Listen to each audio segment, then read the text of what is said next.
Hi, I'm Ben Olds, one of the managing partners at Haven Human Asset Ventures. In addition to being a partner, I'm also a husband, a friend, a colleague. So you can imagine I get quite a bit of feedback, daily, hourly, sometimes minutely. You do too? Good. We have a lot to talk about.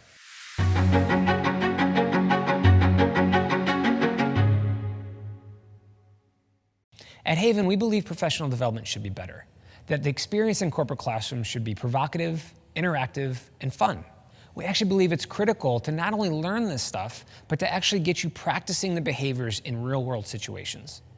We often say, it's one thing to cognitively understand these concepts, it's quite another to get the right words to come out of your mouth at the right time. We've worked with more than 10,000 participants during our careers and collected libraries of data on what drives culture and workplace behaviors. We use that to zero in on content that we believe will improve experiences, drive learning for adults, and help organizations achieve their goals. Some observations I have with working with over 1,000 leaders, whether it be through one-on-one executive coaching or facilitating leadership development workshops, is that most of us share a few things in common when it comes to feedback. The first thing is that most of us are humble enough to recognize that we can stand to improve. We want to get ahead in our professional lives. We want to be better versions of ourselves 6 months from now than we are today. The second is that most of us believe that receiving critical feedback is a necessary part of that improvement.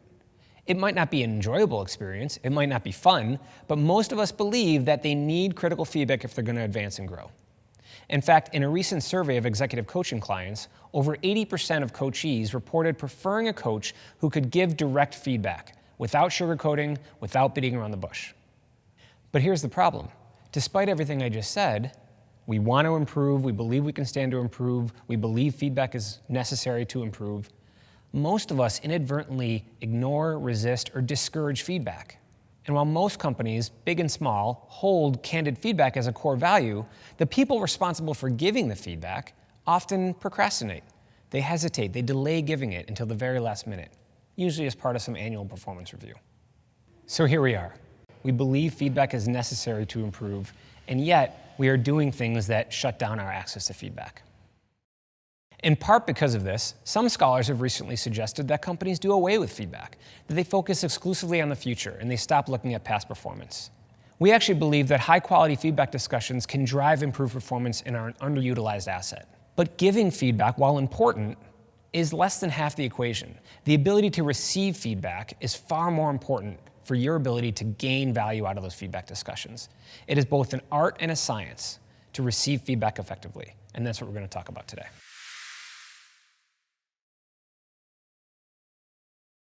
So how do you maximize the value you get from feedback?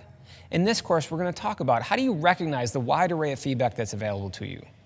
How do you respond to that feedback in ways that actually encourages more? And how do you take action that actually drives improved performance and learning, regardless of how well the feedback is delivered? But some of you might be saying, I don't get enough feedback. If you're not getting feedback, there may be a few reasons. You may not be inviting it. You may dismiss contradictory feedback. You may be defining feedback too narrowly. You may not be accessing all the sources of feedback.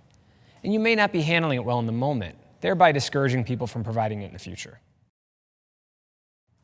Let's talk about solutions to each of these. You may not be inviting it. In my coaching work with individual leaders, we do what's called 360s. In these 360s, I ask constituents of the leader, on a scale of 0 to 10, how comfortable are you sharing direct, candid feedback with this leader? Now, usually the answers are 7 or below, to which I naturally respond with, what would it take to improve that score by 1 or 2 points? In almost every case, the answer is, this leader needs to ask for it. This leader needs to ask for it. That's what's going to lead me to give more candid feedback to this leader. So I ask you, are you inviting feedback? And are you asking for it in a high-quality way? It's one thing to say to somebody, do you have any feedback for me? A higher quality way of asking for feedback is to ask an open-ended question that's narrowly focused. For example, what's one thing I could have done more effectively in that last meeting to focus on the agenda? Or, I'm working on being less directive. What's one thing I can change in the way I interact with my team? Or, I really would like to manage people someday. What's 1 or 2 skills I need to hone in order to be ready for that challenge? These questions are narrowly focused and open-ended. In doing so, you put less work on the person you're asking for feedback.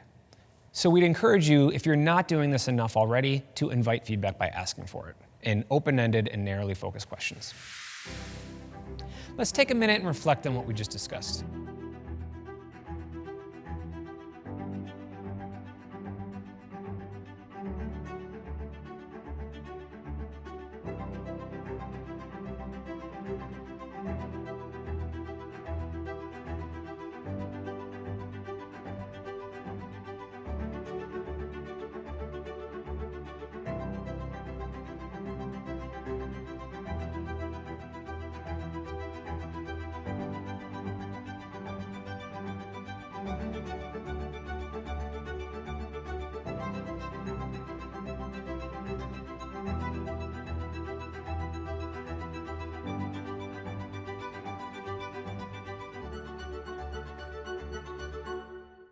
You may be dismissing contradictory feedback. It's not uncommon for us to hear feedback that contradicts itself. We show up differently for different people. You may hear from one person that you have a strength in this area, and from somebody else, you may hear that that same area is a weakness. Or sometimes you may even hear from one person that you have a strength, and the very next day, that same person says this is a weakness. And strengths can be a funny thing. Sometimes we can underuse a strength. Sometimes we can overuse that same strength. I was coaching a leader once who received feedback in his 360 that he is fiercely independent, and that's something people really valued about him. It's a real strength, that he would wrestle something to the ground, he was a set it and forget it guy, he would get it done. He also got the feedback that he needed to work on being more inclusive and collaborative with others. Now, what's he to do with this feedback that seemingly contradicts one another? Should he just dismiss it as inconsistent and therefore wrong and worthless?